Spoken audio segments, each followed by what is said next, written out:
Hello! Isang magandang hapon mga kasari-sari ko dyan. Kamusta po kayo? Kamusta ang inyong tindahan? Ang lahat ba ay maayos ang benta ngayong hapon na ito? Wish ko lang lahat mga kasari ay pasulong. So ngayon, dito tayo sa ating topic ha. Pero syempre bago ako magsimula, makikisuyo ako sa inyo. Baka naman pwedeng pahingi ng isang subscribe dyan mga kasari. Isang pindot nyo lang. At syempre palike na rin ang ating video mga kasari-sari ko dyan. At kung hindi kayo masyadong busy, pa-share na rin mga kasari ha. Para sana idumami pa tayo. Magkwentuhan tayo ng ganitong topic na makakatulong sa atin. So ngayon, sa mga may tindahan dyan, alam ko na experience nyo na ito. Ang alin? Ang magpautang ka pero hindi ka binayaran. O, kahit naman wala kang tindahan. Kung nagpahiram ka ng pera sa iyong kaibigan, sa iyong kakilala, expected mo na babayaran ka pero hindi nangyari. O halos lahat sa atin ay naranasan na yan. Pero syempre, meron niyang mga exemption minsan. So ano ba itong tinatawag kong exemption mga kasari? Kung kayo ba ang nasa kalagayan ko, ano ba ang inyong magiging desisyon? Tama ba yung ginawa ko? O ano ba yung ginawa ko? So, i-share ko sa inyo mga kasari ha. So, pauna lang, hindi ko ichinichismis. Ito ay totoong nangyari sa akin at talaga namang isang taon na siya nakakalipas. Pero syempre, sana ay makunan ninyo ng aral yung aking sasabihin sa inyo. So, ano ba to?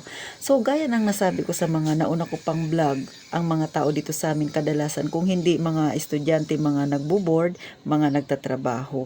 So, yung iba naman dito na nagkapamilya pero still nangungupahan pa rin. Dahil ito nga, kami nga yung sentro dito. So, ngayon, nangyari, merong isang pamilya dito na matagal na talaga ditong umuupa sa amin banda. Tapos nakipag-usap sa akin.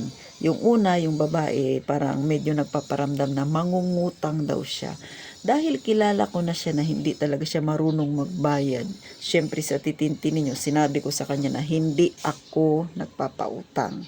So, mga ilang araw, yung asawa niyang lalaki lumapit sa akin. Nakipag-usap ng tao sa tao. Sabi niya, te, baka naman pwede ako ang mangutang sa iyo. Tapos ang bayad ko ay alternate. No? Kunwari, Lunes siya nangutang, Martes siya magbabayad. Miyerkules siyang mangungutang, Huwebes siyang magbabayad. So sa ganong usapan namin ay pumayag ako kasi yung lalaki na yun ay okay naman siya sa usapang ganon. Maliban lang sa asawa niyang babae na napakakunat talaga. So nung mga unang araw, linggo, buwan, okay naman yung naging usapan nila.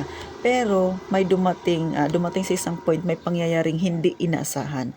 So matagal na silang nangungutang sa akin. Kaya lang syempre ang atitintin ninyo gusto ring magpahinga. So nung nag-birthday ako last year, ako ay pumunta ng ibang lugar. So 1 week ako doong nagbakasyon. So si mother ko yung nagbantay ng aking tindahan. Tapos nakatanggap ako ng tawag kay mother. Ang sabi niya, yung nangungutang pala sa akin na pamilya na yun, nung araw na yun ay nagka-problema sa kanilang landlady. Tapos ipinapalayas na sila. Ang masaklap, maagang maaga, hindi pa kumakain daw yung mga bata. Dahil wala pang pambili ng bigas.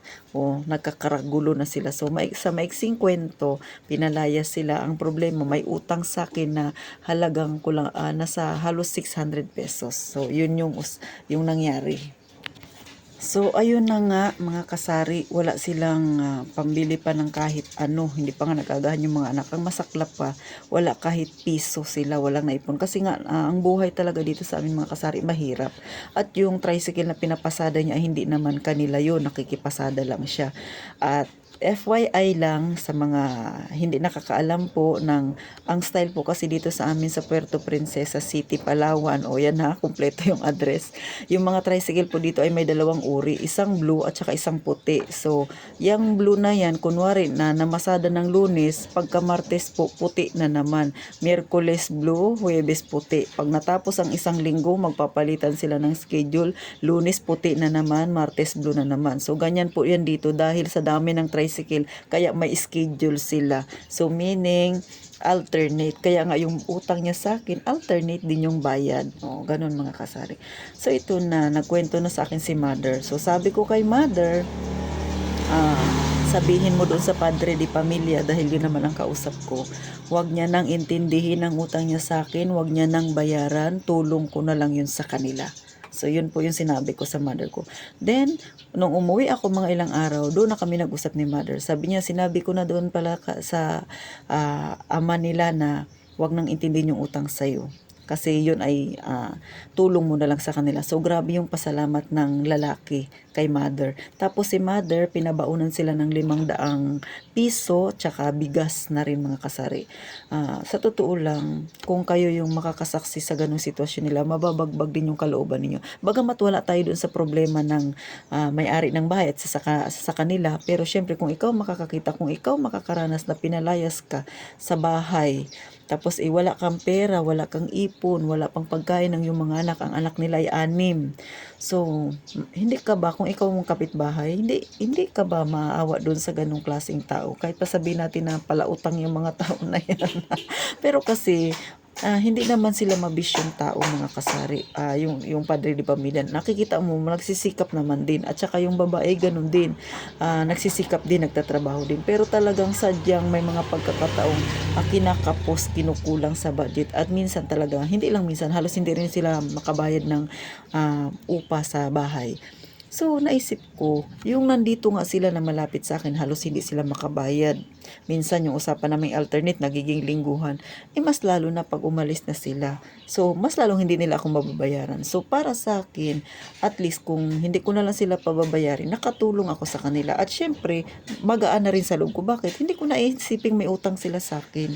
Kasi nga, una mga kasari, para sa akin, ang point ko dito is, yung utang nila sa akin medyo may kalakihan naman. Pero syempre sa mga mapera dyan, maliit lang na bagay yung 600 pesos. Pero para sa akin na maliit ang tindahan, malaking bagay na yun. Pero hindi ko naman ikalulugi yun. Hindi ko naman ikababagsak yun. Siguro na malugi ka ng kaunti, pero hindi naman asing talagang magsasara ang tindahan mo dahil sa nautang nila. Ang sa akin, iniisip ko na lang din na makatulong sa kanila kahit papano, mabawasan ko kahit isang peraso yung tinik na nasa dibdib nila, o di ba? Para sa akin mga kasari. Pero hindi ko alam kung kayo yung nasa sitwasyon ko. Ganon din ba yung magiging desisyon niyo? Kasi ako ayoko nang isipin na may utang sila sa akin. Kasi para mawala na yung isipin kong ganon, magaan sa dibdib. At least naisip mo nakatulong ka pa sa kanila mga kasari.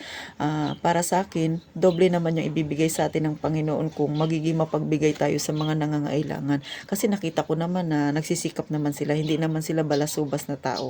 So, kahit sino ba yung kaunting tulong? 'Di ba? Ano ba yung aral na makukuha natin dito mga kasari? Kung meron ka, bakit hindi ka magbigay?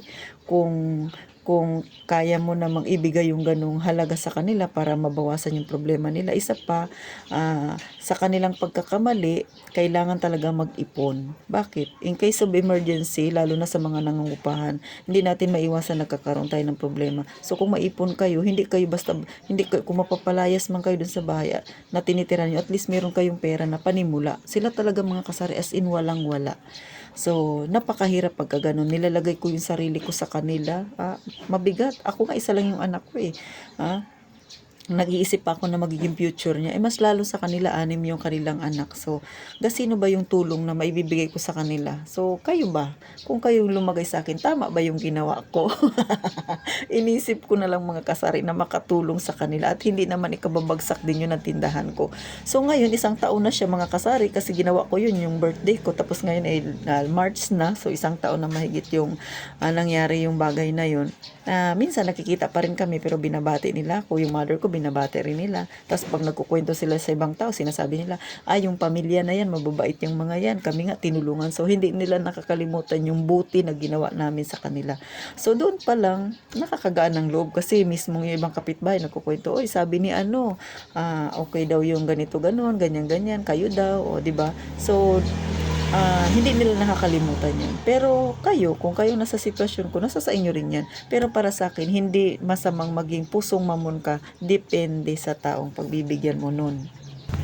At syempre pa, hindi rin naman masama na maging pusong batok ka sa mga taong hindi naman karapat-dapat tulungan. No? Ganun lang mga kasari. Pero sa akin, hindi sa chinichismis ko sila. Sinishare ko lang sa inyo yung nag-experience ko sa nangutang sa akin na hindi nakapagsoli. Pero syempre may dahilan naman.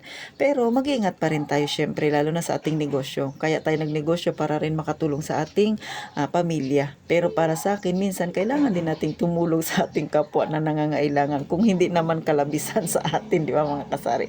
So paano, hanggang dito na lang mga kasari ha. Napakwento lang ako sa inyo. Hindi kasi ako makapag-vlog ng medyo matagal, ng iba pa kasi medyo maingay ngayon talaga dito sa amin kasi nga may nagpapatayo ng bahay. So mga simpleng kwentuhan lang muna ito. Pero syempre, kung kayo yung nasa kalagayan ko, nasa sa inyo kung ano yung desisyon na gagawin ninyo.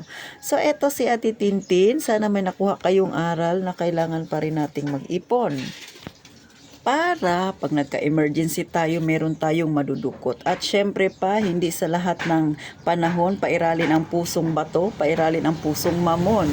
Ilagay sa lugar yung pagiging maawain at ilagay rin sa lugar ang pagiging matigas. So hanggang dito na lang mga kasari. Lagi kong sinasabi, mag-iingat tayong palagi.